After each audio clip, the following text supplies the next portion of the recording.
One of the coolest things for fans of retro technology is seeing how far the limits can be pushed. We remember how things were. We remember the things we wanted to see. But what about the things that could have been, if only the limitations were lifted or their inspiration had been present? And that's exactly what the subject of today's video is. It's something that doesn't really need to exist. It's something that isn't practical for everyday use. And yet, it's just so cool. It's so cool that you can't help but to fall in love with it.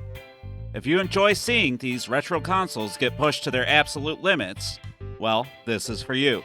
So today, let's take a look at what some madmen were able to pull off as we try to convert movies to and watch movies on our Atari 2600 video game console.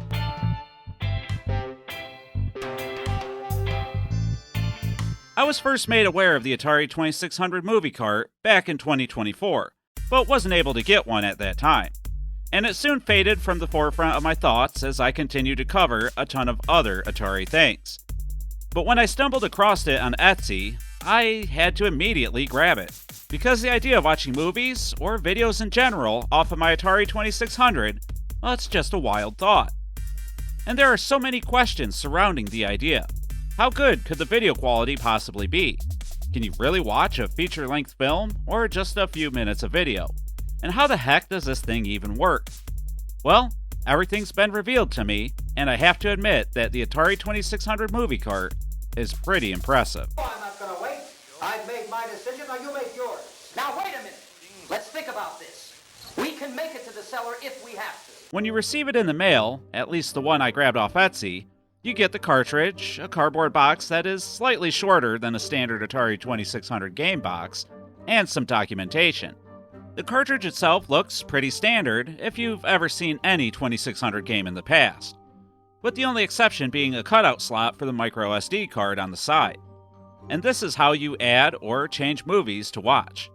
But best of all, the movie cart comes preloaded with one of my all-time favorite horror movies, Night of the Living Dead. And a color version of that movie, no less. So, I popped my movie cart in, grabbed some popcorn, and got to experience my first movie on the Atari 2600. Well, actually on the Atari 7800, but still, I was watching horror movies on my Atari console.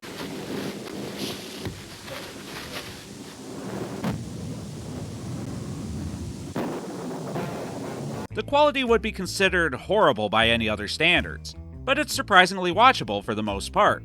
When the lighting is good, you can make out what most things are supposed to be and what's going on. The first scene of the movie in the graveyard was especially impressive. The audio, while having a bit of a hiss, well, a lot of hiss, still sounds pretty good. For the darker nighttime scenes, however, the 2600 movie cart really struggles to show you much of anything. I watched zombies pulling apart their victims and feasting, but it was hard to tell if they were doing that or just slap fighting each other and eating some delicious mutton. And while it's harder to make out what's going on during the darker scenes, on some level, they're actually a bit more spookier. I felt like I was watching something that I shouldn't be seeing, like some kind of found footage that wasn't meant for the public. And in that sense, shipping the Atari 2600 movie cart with the Night of the Living Dead was brilliant.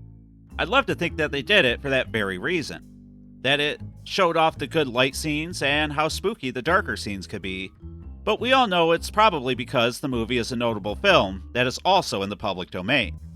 But still, it really shows off a variety of scenes and scenarios that shows the strengths and weaknesses of the Atari 2600 movie cart.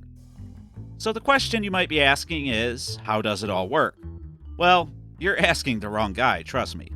But it appears to have split the screen up into many, many rectangular sections, and then squished it all back together.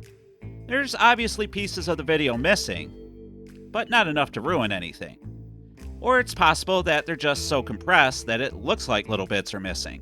And this is especially noticeable when there's text on the screen.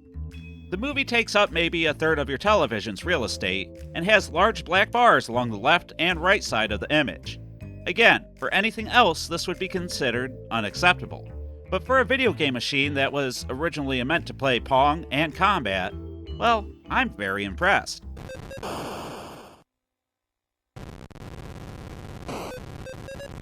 You also have some control over what you're watching by using the joystick. Pressing the fire button at any time pauses the video, which is great for when you need to refill your popcorn or soda or something. Pushing the joystick left or right and holding it there increases or decreases the volume, which seems more effective than using your television's audio controls for some reason. And that's kinda weird, but hey, what can you do? And then you have a short menu that can be accessed by pressing up or down. Pressing up, or again down, once again shows the volume, but further presses also reveals brightness and a timestamp. And the brightest setting does help those darker scenes I had mentioned a little bit ago. When the timestamp is displayed, you can fast forward or rewind in real time. You can hold it and increase the speed at which you scrub the video, or you can short press it to move back and forth just a few seconds, in order to watch something you might have missed. And having all these controls and options available is really cool and impressive, let alone useful. Overall, the functionality in the video itself is pretty cool. I actually sat and watched the entire Night of the Living Dead movie, and I felt that it was a watchable experience.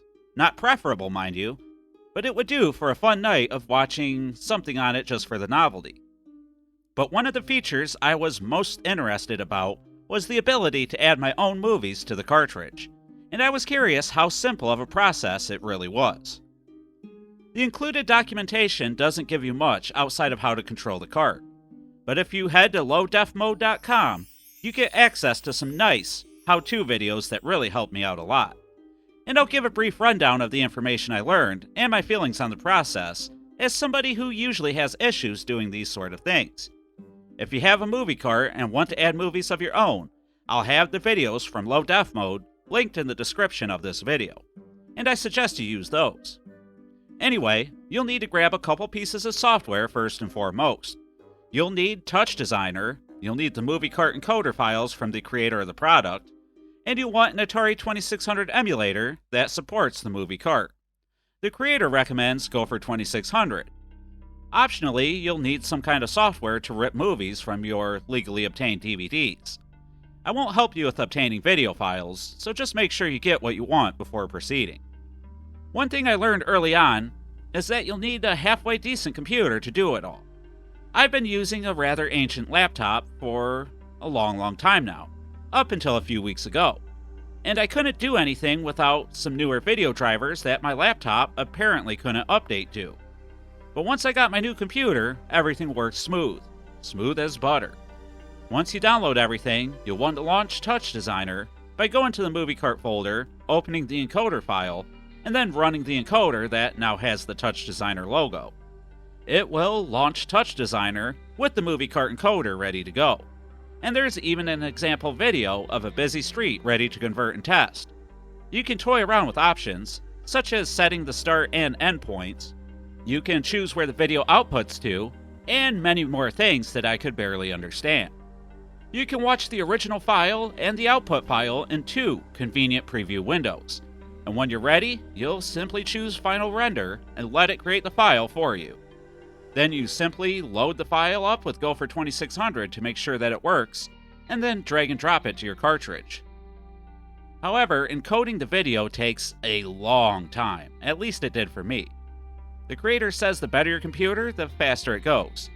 But for me, if I'm encoding a 30-minute video, it took about 30 minutes. Steady as a rock. Yeah, but I shoot with this hand.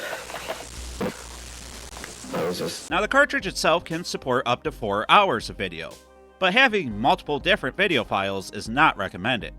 To my understanding, they should just play one after another, but what good is that? Instead, I just saved my Night of the Living Dead file to my desktop and loaded the video I wanted on the cartridge. And then you're good to watch your favorite film in glorious 80 by 192 resolution with 127 vibrant colors and listen to real-life 4-bit mono audio. Amazing. Count, tell them all!